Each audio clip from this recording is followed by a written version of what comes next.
देखो ये क्वेश्चन दिया गया है और इसके मैंने आपको ऑप्शंस भी दिए हैं, क्योंकि ऑप्शंस में कुछ इंपॉर्टेंट बातें छिपी हुई हैं, वो मुझे आपको समझानी थी। तो क्वेश्चन क्या है?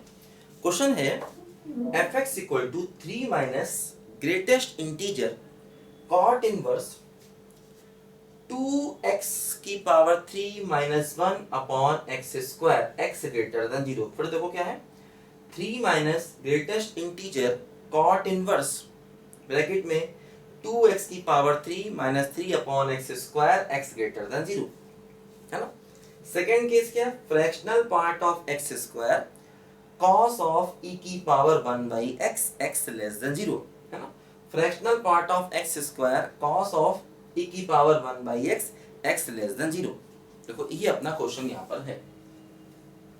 देखो 0 पर राइट हैंड लिमिट 0 है, ये देखना है, चेक करना है ऑप्शन सही है कि नहीं। 0 पर लेफ्ट हैंड लिमिट भी 0 है। इफ f 0 बराबर 0 then continuous at x equal to 0, ठीक है। Non removable continuity at x बराबर 0। हमें इनमें से बताना है कौन सा ऑप्शन सही है, कौन सा सही नहीं। देखो सबसे पहला काम क्या करेंगे, अब देखो ध्यान दो, 0 पर फंक्शन नहीं बताया क्या है।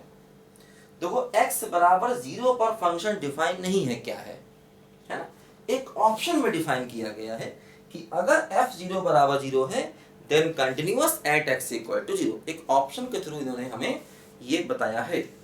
देखो जैसे हम लोग 0 पर निकालेंगे सबसे पहले राइट हैंड लिमिट, क्या होगा, x टेंडिंग टू 0 प्लस, देखो 0 के राइट वाला फंक्शन क्या है, 3 minus greatest integer cot inverse 2x cube minus 3 upon x square, है ना। ये फंक्शन देखो यहाँ पर दिया गया 2x क्यूब, है ना, 2x cube minus 3 upon x square. देखो ये फंक्शन हमें दिया गया। 0 पर हमें इसका राइट हैंड लिमिट चाहिए। देखो क्या होगा, अगर हम 0 के राइट में जाएं, देखो क्या होगा, 0 के राइट में जाएंगे, देखो ये जो टर्म है इसको देखो जरा ध्यान से, ये है 2x cube by x square minus 3 by x square, तो 2x minus 3 by x square.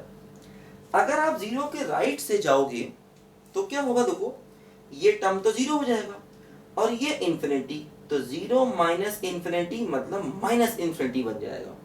अगर आप 0 पर राइट से जाओगे, देखो ये तो 0 होगा और ये माइन इंफिनिटी बन जाएगा ना, 1 अपॉन एक्स स्क्वायर 0 के राइट से इंफिनिटी पर जाता है, 1 बाई एक्स स्क्वायर 0 के राइट से इंफिनिटी पर जाता है, तो ये 0 माइनस इंफिनिटी मतलब क्या हो गया, माइनस इंफिनिटी। तो कुल मिला के देखो ये जो टर्म है ये क्या हो गया, ये हो गया कॉट इनवर्स माइनस इंफिनिटी। और कॉट इनवर्स माइनस इंफिनिटी की वैल्यू सोचो क्या होगी, कॉट इनवर्स माइनस इंफिनिटी की वैल्यू, अब ध्यान दो मैंने बताया था पहले भी आपको, पाई होगी, पाई, क्योंकि cot inverse minus infinity, cot inverse का रेंज क्या होता है, कॉट इनवर्स का रेंज होता है 0 से लेकर पाई तक। तो कॉट इनवर्स माइनस इंफिनिटी की वैल्यू देखो पाई हो जाएगी, ग्राफ से उसके चेक करो, मैंने बताया था पहले भी आपको, ठीक है।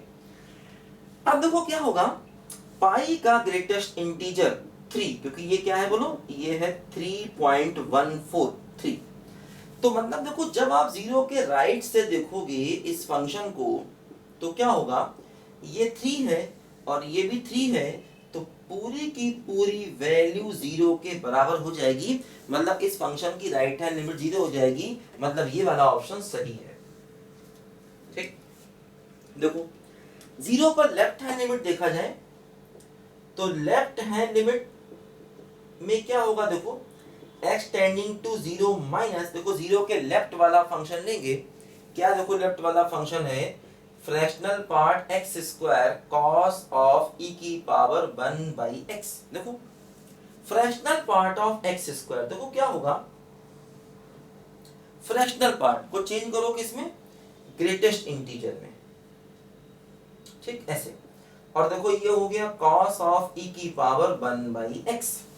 देखो अब अगर आप 0 के लेफ्ट में जाओगे तो एक्स स्क्वायर पॉजिटिव होगा, अगर आप 0 के लेफ्ट में जाओगे तो एक्स स्क्वायर पॉजिटिव होगा और उसका ग्रेटेस्ट इंटीजर 0 हो जाएगा, ध्यान दो, ठीक।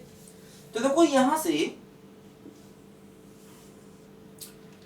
ये हमारा देखो रिजल्ट क्या हो जाएगा, x टेंडिंग टू 0 माइनस, और देखो x square cos of e की पावर 1/x। अब देखो x को अगर आप 0 की तरफ ले जाओगे तो 1/x क्या होगा, माइनस इंफिनिटी। x को 0 की तरफ ले जाओगे 0 के लेफ्ट से, है ना, x को 0 की तरफ ले जाओगे 0 के लेफ्ट से तो 1/x होता है माइनस इंफिनिटी।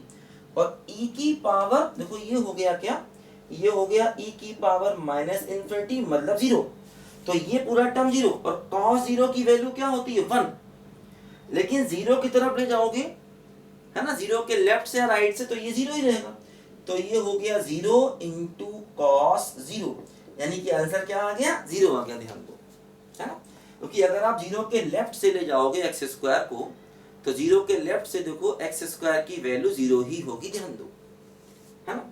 तो क्या हुआ देखो, लेफ्ट हैंड लिमिट भी इस फंक्शन का 0 ही हो गया, ये भी ऑप्शन सही है, ठीक। तो अब देखो अगर राइट हैंड लिमिट 0 है, लेफ्ट हैंड लिमिट 0 है, तो कह रहे हैं कि if f0 equal to 0 then continuous at x equal to 0, ये बात भी सही हो गई कि अगर f0 पर फंक्शन की वैल्यू 0 कर दी जाए तो फंक्शन 0 पर कंटिन्यूअस हो जाएगा, ये बात सही हो गई, ठीक। Fourth, non removable continuity at x equal to 0, ये गलत है क्योंकि x बराबर 0 पर रिमूवेबल कंटिन्यूटी है, मैंने बताया था रिमूवेबल कंटिन्यूटी में left hand limit right hand limit exist करते हैं, फाइनाइट होते हैं, बराबर होते हैं, वो यहाँ पर है ना। रिमूवेबल कंटिन्यूटी में क्या होता है, left hand limit right hand limit exist करते हैं, फाइनाइट होते हैं, इक्वल होते हैं, हाँ उस पॉइंट पर फंक्शन की वैल्यू नहीं मालूम होती जो यहाँ पर है, तो ये एक्चुअली रिमूवेबल डिसकंटिन्यूटी है ना, क्योंकि देखो यहाँ पर 0 पर फंक्शन डिफाइन नहीं है, तो इस फंक्शन को देख के हम कहेंगे 0 पर कंटिन्यूअस नहीं है, हाँ अगर 0 पर वैल्यू 0 हो जाए तब कंटिन्यूअस है, लेकिन इस फंक्शन में बेसिकली 0 पर फंक्शन डिफाइन नहीं है, तो 0 पर ये डिसकंटिन्यूअस है, और कैसा डिसकंटिन्यूअस है, रिमूवेबल, है ना, रिमूवेबल डिसकंटिन्यूटी है ये, और ये कह रहा है कि नॉन रिमूवेबल डिसकंटिन्यूटी है, इसका मतलब ये ऑप्शन इसका गलत है, नॉन रिमूवेबल डिसकंटिन्यूटी नहीं, ये रिमूवेबल डिसकंटिन्यूटी है, ठीक है, ध्यान दो यहाँ पर, ये सॉरी डिसकंटिन्यूटी कर लो इसको, डिसकंटिन्यूटी है ना, non removable discontinuity at x equal to 0, ठीक है, लिखो बच्चों ध्यान से इसको।